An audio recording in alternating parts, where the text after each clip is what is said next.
अरे इतना उदास होके काहे बैठल बाड़ू? नहीं का तोरे समझ में मैं उदास बैठली का? हमके तो लगत बा तोके देख के, तुहरे उदासी के देख के बड़ा कष्ट बा। ये लिए तो तू काहे परेशान हुआ हमार उदासी देख के? हम परेशान हैं, बगल में बाणी पड़ोसी के दुख के जानी ना। देखा एक काम करा, बतावत है। बतावा।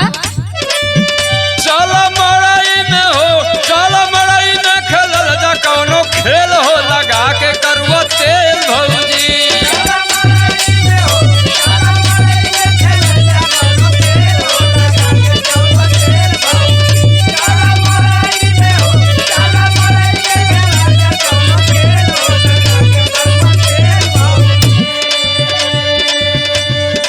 अच्छा तो ई बात यो।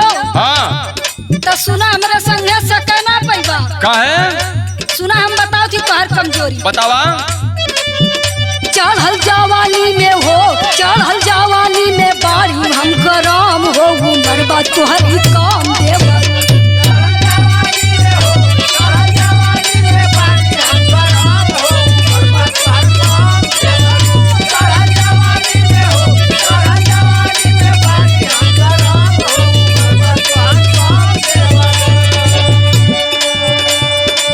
भौजी कहो हमके लड़का मत समझा, धीरे धीरे सयान हो गए, धीरे धीरे सयान हो गए हैं। पर हमरे समझ से लइके हुआ। देखा देखावा। हमके समझ जानी नादान, तनिको करब ना जिया।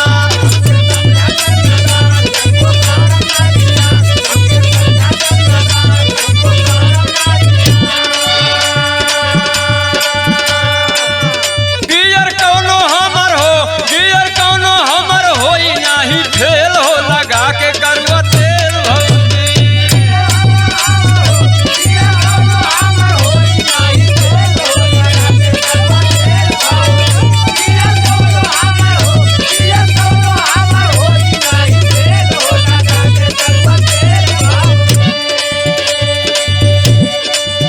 जितना तोहर नट बल्टू है ना कुल फेल हो जाई।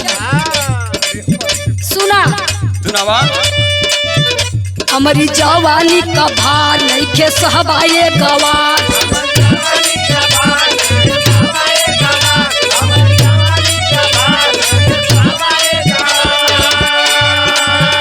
अब ही लड़का बाला हो, अब ही लड़का बाला तनिको नाही दम हो, उमर बा तोहरी काम देवरू।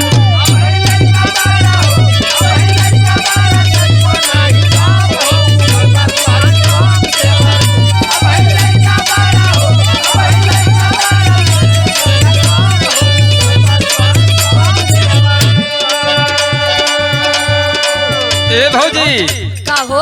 तोहरे निगाह में हम चढ़त नहीं खी। देखा घबरा मत।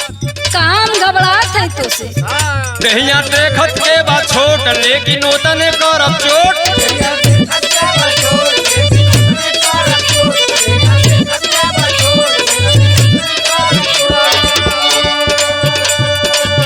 चालू हो जाई तो हो, चालू हो जाई तो रुकी नाही रेल हो, लगा के करुआ तेल भौजी।